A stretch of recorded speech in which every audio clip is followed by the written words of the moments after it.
اگر نماز پڑھتے ہوئے کسی کا وضو ٹوٹ جائے تو وہ بیچارہ کیا کرے گا؟ اور خاص طور پر وہ شخص جو جماعت کے ساتھ پڑھ رہا ہو، پہلی صف میں کھڑا ہو یا صف کے درمیان میں کھڑا ہو، وہ بیچارہ کس طرح کیا کرے گا؟ تو دوستو، آج کا یہ مسئلہ بڑا اہم ہے، آپ پوری ویڈیو دیکھیے گا۔ اگر نماز کے دوران کسی شخص کا وضو ٹوٹ جائے تو اس کے لیے کیا حکم ہے؟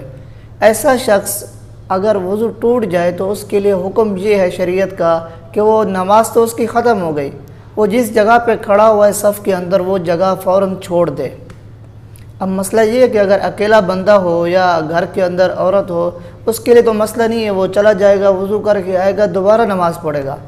مسئلہ اس شخص کے لیے جو جماعت کے ساتھ پڑھ رہا ہو اور صف کے اندر کھڑا ہوا ہو، اب اس کے لیے جگہ چھوڑنا، پھر پیچھے بھی نمازی ہوں، درمیان دائیں بائیں نمازی ہوں، وہ کس طرح کرے گا؟ اس کے لیے شریعت کا حکم یہ ہے کہ جب وہ اس کا وضو ٹوٹ جائے، اس کو وضو کی حاجت پیش آ جائے تو اس کی نماز کی جگہ جہاں کھڑا ہے وہ جگہ چھوڑ دے۔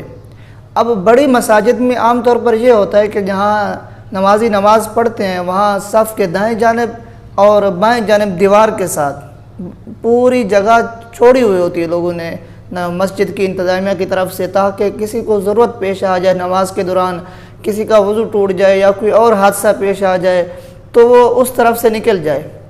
اب آدمی صف کے درمیان میں کھڑا ہوا ہے اور اس کا وضو ٹوٹ گیا، اس کے لیے حکم یہ ہے کہ وہ وہاں کھڑا نہ ہو، اس صورت میں وہ گناہگار ہوگا، بلکہ وہ اپنی جگہ چھوڑ دے جہاں بھی کھڑا ہوا ہے، چاہے وہ صف کے درمیان میں کھڑا ہوا ہے، چاہے وہ امام کے پیچھے کھڑا ہوا ہے، پہلی صف کے اندر کھڑا ہوا ہے، آخری صف کے اندر کھڑا ہو، جگہ چھوڑ دے گا۔ اور اس طرح چھوڑے گا کہ صف کو چرتا ہوا نکل جائے، یعنی پہلی صف میں کھڑا ہو، یہ آگے اس کے صف ہے تو اسی طرح وہ گزر کر چلا جائے، اس کو گناہ نہیں ہوگا، یہ اس کی مجبوری ہے، شریعت نے اجازت دی ہے۔ اب اگر اس طرف بھی جگہ نہیں ہے دیوار کے ساتھ نکلنے کی تو وہ کس طرح نکلے؟ تو وہ پیچھے کی جانب صفوں کو چیرتا ہوا لوگوں کے درمیان میں سے نکل جائے، یہ اس کو شریعت نے اجازت دی ہے، دوبارہ وضو کرے اور دوبارہ اپنی نماز پڑھے، جماعت مل جائے جماعت کے ساتھ شامل ہو جائے، اگر امام سلام پھیر دے تو دوبارہ اپنی نماز پڑھے۔ اب اس نے جو جگہ چھوڑی ہے صف کی تو اس کے لیے حکم یہ ہے کہ اس کے بالکل پیچھے والا آدمی آہستہ آہستہ رینگتا ہوا، قدم آہستہ آہستہ اٹھاتا ہوا آئے گا، اس کی جگہ پہ کھڑا ہو جائے گا، اور اسی طرح جو جگہ خالی ہوتی جائے پیچھے والے نمازی اس جگہ کو پر کرتے جائیں گے۔ اب اگر رہا سوال کہ کوئی پر نہیں کرتا، یعنی جو جگہ اس نے چھوڑی ہے کوئی اس پہ نہیں آ رہا،